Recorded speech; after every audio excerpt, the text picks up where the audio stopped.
Good morning. And thank all of you for being here. I usually start off everything I'm going to say with a joke, but my staff told me that reporters don't laugh, so I'm going to skip the joke. I'm Hank Jackson. I'm the interim president and CEO of the Society for Human Resource Management, or SHRM as we are known. As many of you may know, SHRM is the world's largest membership association devoted to human resource management. One of our greatest assets that we add to companies and we believe to the society is marrying the relationship between employees and employers so that it has an advantage for each organization. Our more than 250,000 members in 140 countries around the world know that the greatest asset for any organization is its people. And I think that most of us here would agree. Every day, HR professionals help get the most out of businesses and government by getting the most out of their people. In today's knowledge-based global economy, with more demands and fewer resources, at SHRM, we truly believe that people is the difference, it's the edge that each business will eventually have to have in order to be successful, especially in a global economy. SHRM prides itself in staying ahead of the curve by knowing what's coming next, so we can help organizations anticipate and shape the changes ahead in this economy and the workplace. And let me assure you, no matter how bad the economy looks, the workplace is changing as we stand. I want to share a little story that's not in my notes here. In August, I was looking at a report by a survey by Georgetown University.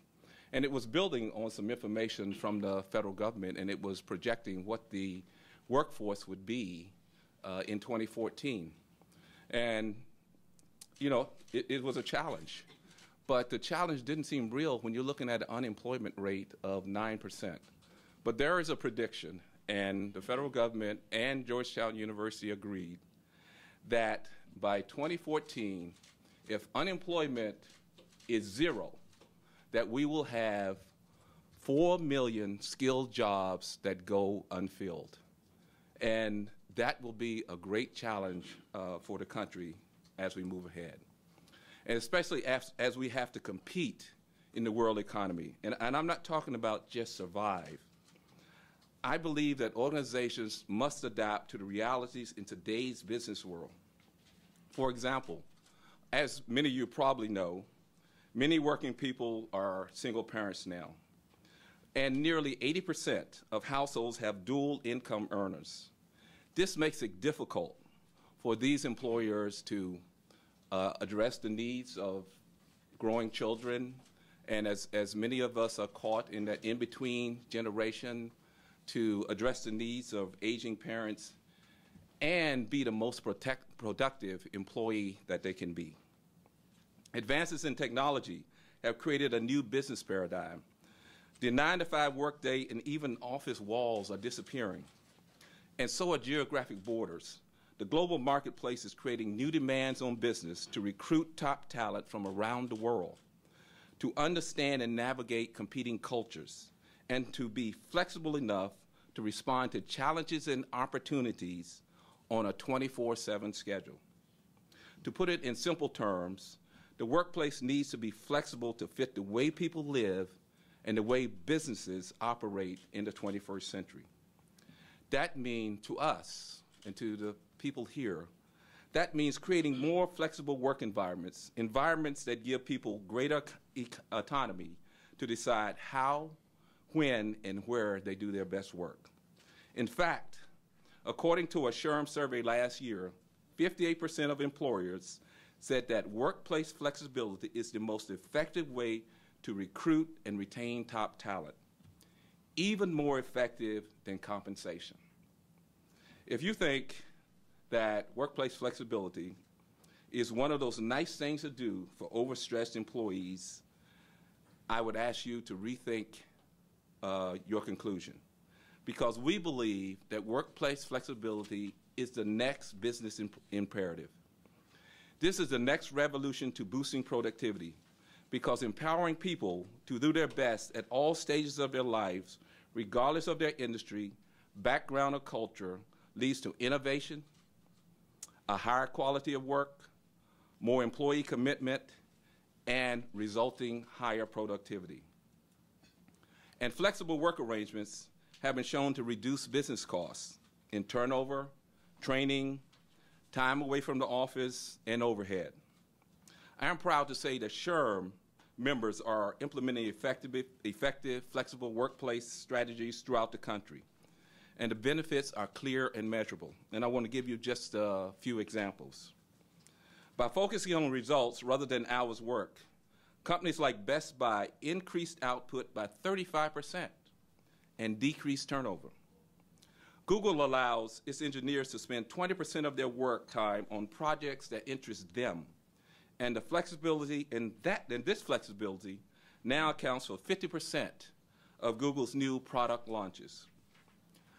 A good friend of mine is the CEO of AARP.